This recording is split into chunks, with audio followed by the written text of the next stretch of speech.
Good morning my loving student. आज हम बात करेंगे 12th एग्रीकल्चर का सेकंड पार्ट है। इससे पहले हम बात कर चुके थे जिसमें आपने जंतु वर्गीकरण में वर्गीकरण से संबंधित विषय के बारे में समझा था, वर्गीकरण का महत्व क्या होता है इसके बारे में आपने जाना था। अब हम बात करते हैं कॉर्डेटा और नॉन कॉर्डेटा की और जंतुओं के वर्गीकरण के बारे में। तो इससे पहले आपने देखा कि वर्गीकरण का महत्व क्या होता है, क्यों ज़रूरी होता है वर्गीकरण के बारे में किसने बताया, इन सब चीज़ों के बारे में। जैसे वर्गीकरण होता क्या है, ये एक जंतुओं और जितने भी पेड़ पौधे होते हैं उनके बारे में, उनकी क्या समानताएं हैं, उनकी क्या विषमताएं हैं, क्या उनमें अंतर है, इनके विषय में जो जानकारी प्राप्त होती है उनके बारे में जब हम पता लगाते हैं या उनके लक्षणों के बारे में अध्ययन करते हैं तो इस विज्ञान को क्या कहते हैं, वर्गीकरण कहते हैं। वर्गीकरण के बारे में संबंधित एक सिद्धांत है जिसका नाम है द्विनाम पद्धति। जैसे कि किसी जंतु का या वनस्पति का जंतु वैज्ञानिक नाम जैसे हमने लिखा था बिल्ली, कैट, तो इसका नाम क्या है, फेलिस डोमेस्टिकस है। तो यहाँ पे जंतुओं के नाम में फेलिस और डोमेस्टिकस दोनों अलग अलग नाम है। थोड़ा वंश फेलिस को प्रदर्शित करता है और डोमेस्टिकस क्या है, उसकी जाति है। तो हमने ये आपको बताया था द्विनाम पद्धति में कि वंश का नाम हम पहले रखते हैं और जाति को हम बाद में लिखते हैं। तो उसका इससे पूरा नाम बनता है उसका फेलिस डोमेस्टिकस। ऐसे ही सरसों का जंतु वैज्ञानिक नाम हमने बताया आपको ब्रेसिका कंपेस्टिस होता है। तो ब्रेसिका जो है उसका क्या है, वंश है, और कंपेस्टिस क्या है, उसकी जाति है। तो यहाँ पे हमने आपको बताया वर्गीकरण के बारे में। वर्गीकरण के पिता किसे कहते हैं, तो ये कौन थे, कैरोलस लिनियस ने, उन्होंने 1735 में इसके बारे में पता लगाया। इनकी एक पुस्तक थी सिस्टेमा नेचुरी जिसमें इन्होंने वर्गीकरण की विधियों का अध्ययन किया, इसलिए इनको वर्गीकरण के जनक का पिता कहा जाता है। अब हम जानते हैं कॉर्डेट और नॉन कॉर्डेटा क्या होते हैं।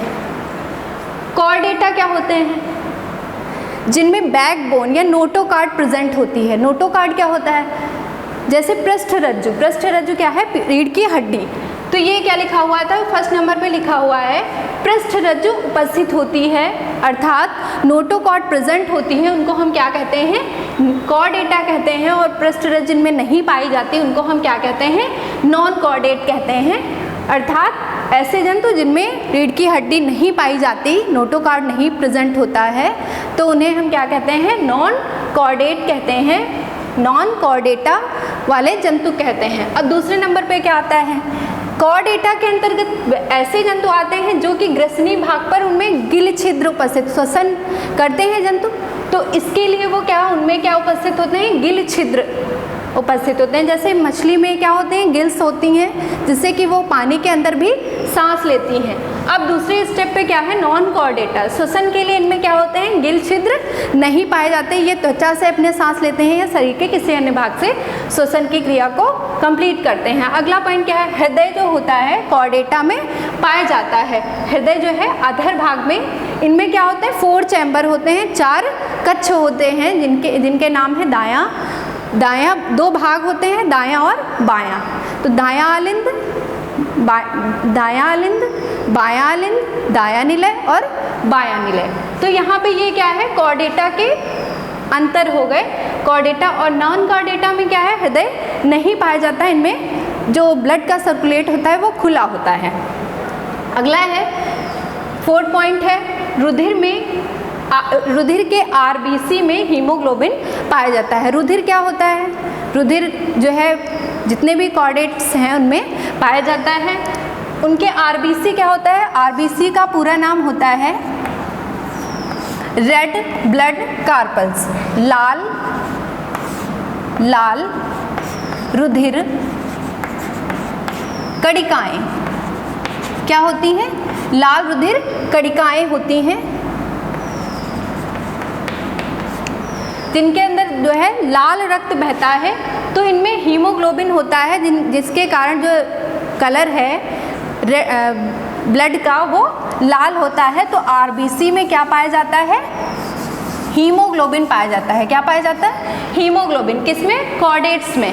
अब नॉन कॉर्डेट में क्या होता है, हीमोग्लोबिन नहीं पाया जाता, और यदि होता भी है तो प्लाज्मा में। प्लाज्मा क्या होता है, प्लाज्मा एक येलो कलर का लिक्विड होता है जो कि हम ब्लड में ही होता है।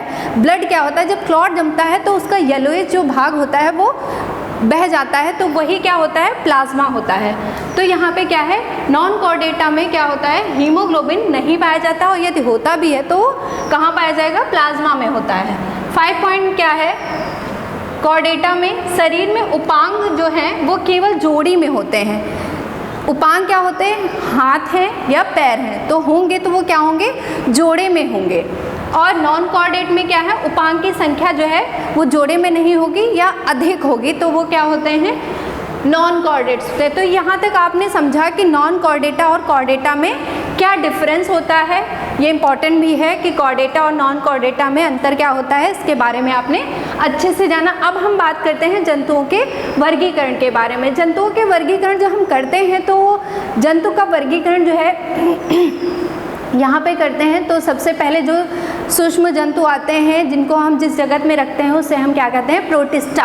प्रोटिस्टा का मतलब क्या होता है, ऐसे जंतु जो पृथ्वी पे सबसे पहले आए तो उन्हें क्या कहा गया, प्रोटिस्टा कहा गया। प्रोटिस्टा के अंतर्गत आपके कौन सा संघ आता है, नंबर 1 संघ आता है प्रोटोजोआ। प्रोटोजोआ का मतलब क्या होता है, प्रोटोजोआ का मतलब होता है इसमें ऐसे जंतु जो बहुत ही सूक्ष्म जीवी होते हैं और जो कि जिन्हें देखने के लिए हम सूक्ष्मदर्शी का प्रयोग करते हैं या एक कोशिकीय होते हैं। इससे हमने पहले वीडियो में आपको इसका डायग्राम भी बना करके आपको दिखाया था। यहाँ पे हमने आपको सीक्वेंस याद करने के लिए लिखाया है कि कौन कौन से जंतु किस संघ में आते हैं, किस जगत में आते हैं। अब देखिए, जगत को हम वैसे 5 भागों में बांटा गया। सबसे पहला जो जगत है वो है प्रोटिस्टा, अगला है मुनेरा। मुनेरा में कौन से जंतु आते हैं, इसमें जीवाणु आते हैं, नीले हरे शैवाल आते हैं। तो यहाँ पे क्या है, प्रोटिस्टा जगत है और इसका संघ क्या है, प्रोटोजोआ है। प्रोटोजोआ में कौन से जंतु आते हैं जो सूक्ष्मदर्शी के द्वारा देखे जाते हैं या एक कोशिकीय होते हैं जिनमें एक ही केंद्रक पाया जाता है। अगला है परजीवी होते हैं, मतलब निर्भर होते हैं दूसरे पे। जलीय होते हैं, तालाबों में पाए जाते हैं या समुद्रों में पाए जाते हैं। तो ऐसे जंतु क्या कहलाते हैं, प्रोटोजोआ संघ के प्राणी कहलाते हैं। इनके एग्जाम्पल हैं अमीबा, पैरामीशियम, यूग्लिना। हमने आपको पहले वीडियो में आपको बताया था कि अमीबा की कोई निश्चित आकृति नहीं होती है। ये देखने में किस तरह का होता है,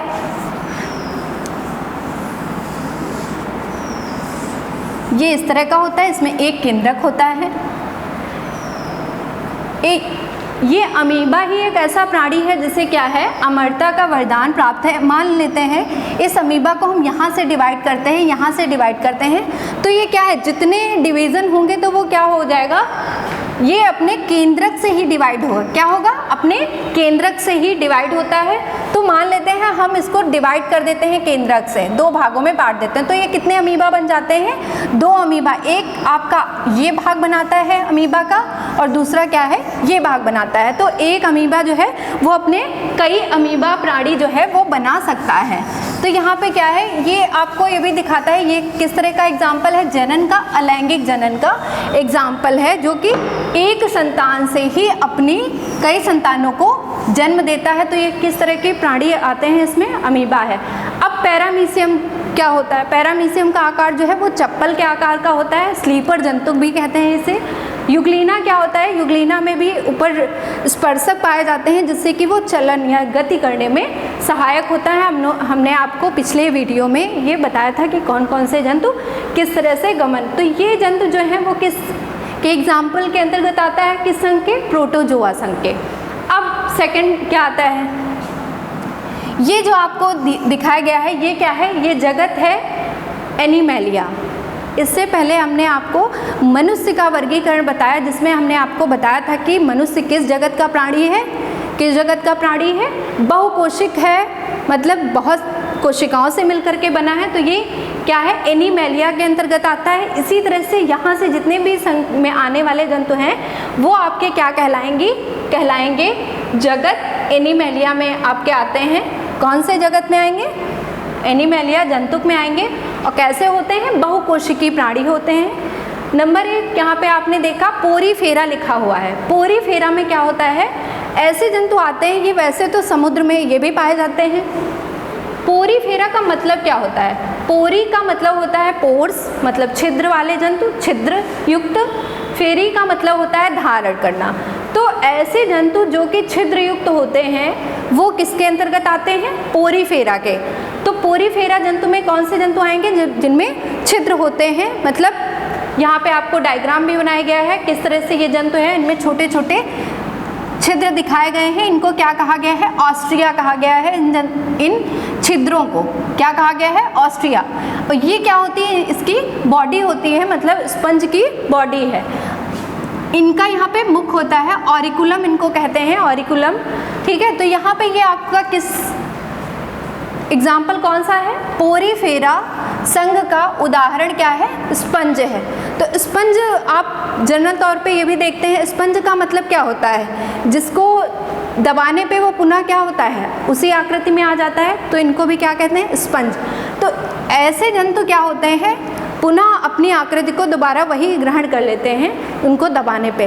तो ये क्या होते हैं? इनके कंकाल जब ये नष्ट हो जाते हैं जंतु, तो इनके कंकाल का विभिन्न उपयोग में भी लाया जाता है, जैसे कि बर्तन धोने में, शरीर को धोने में इत्यादि। तो ये कौन कौन से किस संघ के जंतु हैं? पोरीफेरा संघ के जंतु हैं। इनमें परिवहन तंत्र किस तरह से होता है? क्योंकि ये जल में रहते हैं तो इसलिए जल परिवहन तंत्र पाया जाता है। कंटिकाएं होती हैं क्योंकि सूक्ष्म कणिकाएं सदृश इनकी संरचना होती है, इसलिए इनको क्या है? कंटिकाएं भी इनमें पाई जाती हैं। तो ये हो गए इनके पोरीफेरा संघ के लक्षण हो गए। किस संघ के हो गए? पोरीफेरा संघ के। इनके एग्जाम्पल क्या है? स्पंज, स्पॉन्जिला भी है इनका एग्जाम्पल, स्पॉन्जिला, स्पंज और स्पॉन्जिला। अब अगले संघ की तरफ बढ़ रहे हैं। ये है आपका सीलेंट्रेटा, या इनको हम सीलेंट्रेटा का दूसरा नाम क्या है? नाइडेरिया भी कहते हैं इसको, नाइडेरिया। कभी कभी नाइडेरिया के नाम से भी पूछा जाता है संघ। तो सीलेंट्रेटा और नाइडेरिया क्या है? एक ही नाम, मतलब एक ही संघ के दो नाम है। सीलेंट्रेटा नाम क्यों दिया गया है? क्योंकि इनके जंतुओं में इनका लक्षण एक विशेष होता है कि इनके जंतुओं में क्या है? एक विशेष प्रकार की कोशिकाएं होती हैं। इनको हम क्या नाम देते हैं? दंश कोशिकाएं। क्या कहते हैं? दंश कोशिकाएं। जैसे आपने नाम सुना होगा हाइड्रा का। देखिए, हाइड्रिला और हाइड्रा में फ़र्क है। हाइड्रिला जो है वो आपका एक पौधा है और हाइड्रा जो है वो एक आपका जंतु है। किस संघ का है? आपका सीलेंट्रेटा संघ का जंतु है हाइड्रा। इसकी आकृति कुछ इस तरह से होती है। किस तरह से है? यहाँ पे हम आपको डायग्राम भी दिखा रहे हैं। इस तरह की आकृति होती है।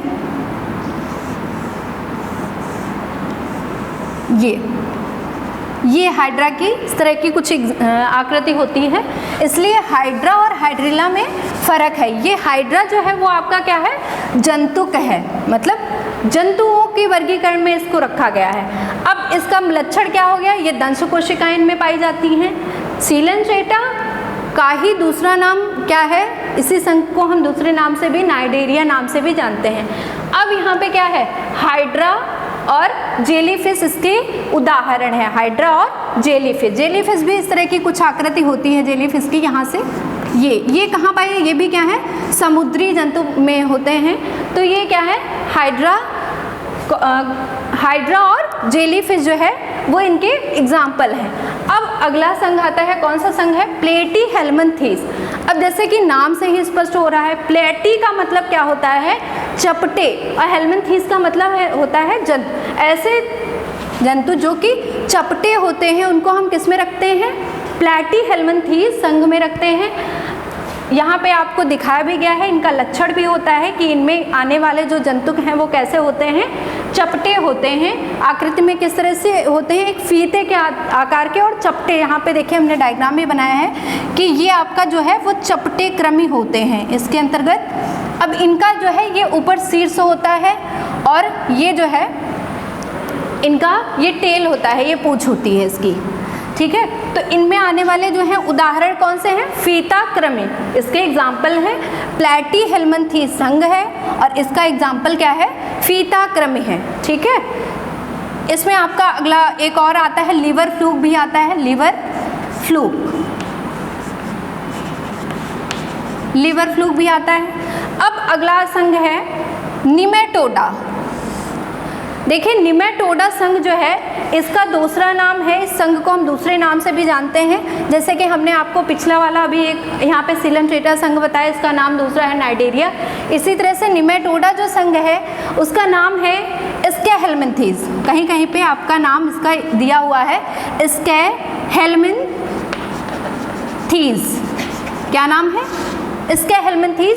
इसमें जो है वो कैसे जंतु आते हैं? स्कैरिस आते हैं। स्कैरिस क्या होता है? ये जंतुओं की आंत में पाया जाता है, ये मनुष्य या सूअर की जंतुओं की आंत में पाया जाता है। ये छोटे छोटे कीड़े सदृश संरचना होती है, इनकी रचना क्या होती है? बेलनाकार होती है।